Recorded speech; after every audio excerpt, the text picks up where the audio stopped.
बिहार की हल्दी पूरे देश में मशहूर है। इसकी खेती कैसे की जाए जिससे ज़्यादा लाभ हो सके? देखिए, ऐसा है कि हल्दी जो है हमारे बिहार राज्य की ये बहुत ही लोकप्रिय फसल है और ये मसाले के रूप में भी इस्तेमाल होती है और औषधि के रूप में भी इस्तेमाल होती है। और हल्दी की जो चर्चा होती है तो हमारे यहाँ के एक जो सबसे अच्छी किस्म जिसको कि हम लोग राजेंद्र सोनिया कहते हैं, ये किस्म पूरे राष्ट्रीय स्तर पर इसकी चर्चा है, बहुत अच्छी किस्म है। इसके अलावा भी हमारे पास और किस्में हैं जिनकी कि हम खेती कर सकते हैं, जैसे RH5 है, स्वर्णा है, सुरिमा है।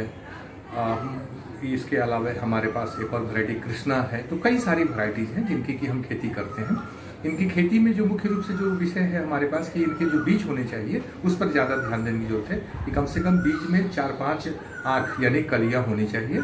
और 1 एकड़ के लिए हमें कम से कम 8 क्विंटल से 10 क्विंटल बीज की आवश्यकता होती है। इसको लगाने का जो समय होता है ये 15 मई से लेकर के और 30 मई के लिए सबसे आदर्श स्थिति है इस समय लगाने का। हालांकि मौसम में जिस तरह से उतार चढ़ाव आ रहा है, इसमें हो सकता है कि हम जून में भी थोड़ा हिस्सा कहेंगे कि जून में भी लगाएंगे तो इससे हमें कोई नुकसान नहीं होगा। ये लगभग 210 दिन की 7 महीने की फसल होती है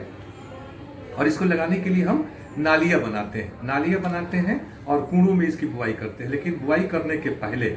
हम अपने उन खेतों में अच्छी तरह से ऑर्गेनिक कार्बन उसका इम्प्रूव कर जाए, बेहतर हो जाए। इसके लिए हम जो सड़ी हुई गोबर की खाद होती है FYM जिसको हम लोग बोलते हैं, इसका कम से कम 8 से 10 टन प्रति एकड़ के हिसाब से हम डालते हैं। साथ ही साथ उसमें कम से कम 50 किलो यूरिया और 60 किलो हम उसमें DAP और उसी समय में खेत की तैयारी में हम उसमें 64 से 65 किलोग्राम म्यूरेट ऑफ पोटाश जिसको पोटाश खाद कहते हैं, इसको हम खेतों में मिला देते हैं और मिला करके और तब हम इसकी खेती करते हैं। इसकी खेती के लिए हम खुले खेतों में भी हम इसको ले जाते हैं और इसको हम बगीचे में भी ले जाते हैं, है ना। इसको हम एक फसल प्रणाली के रूप में भी हम ले सकते हैं कि हम इसके बाद में हल्दी लगाने के बाद में हम प्याज की खेती कर सकते हैं, हल्दी लगाने के बाद में हम गेहूं की खेती कर सकते हैं। कई सारे फसल चक्र हैं जिसको कि हम इसके साथ में हम लगाते हैं। तो ये जो खेती है ये बहुत अच्छी खेती है और इसको जो हम कुण बनाते हैं तो कुण हमारे कम से कम 30-30 सेंटीमीटर की दूरी पर एक कतार से दूसरी कतार की दूरी रखते हैं और हल्दी को हम कम से कम 5 से 6 सेंटीमीटर गहराई में हम लगाते हैं और लगाने के बाद हम इनको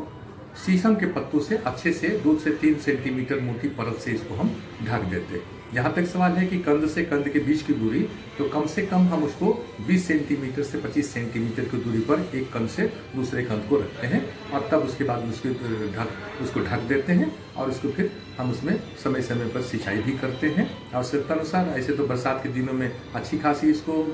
पानी मिल जाता है और नहीं तो फिर जो है अगर जून जुलाई में बारिश हो गई तो अच्छी बात है, नहीं तो बीच बीच में जीवन रक्षक सिंचाई देंगे। और खास करके जब सितंबर अक्टूबर का महीना आता है जिसमें कंद बनने का समय आता है, उस समय में हमको निश्चित रूप से सिंचाई से इसको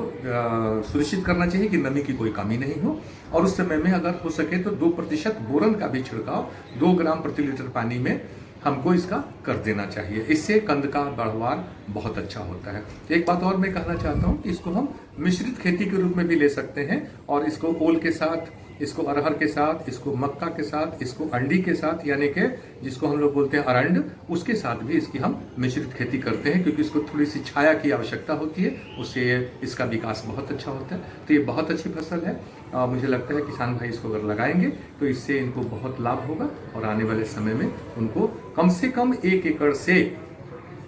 80 से 100 क्विंटल न्यूनतम और नहीं तो अच्छा अगर पैदावार हो गया तो 160 से लेकर के 200 क्विंटल तक उनको प्रति एकड़ हल्दी की पैदावार प्राप्त होगी। धन्यवाद।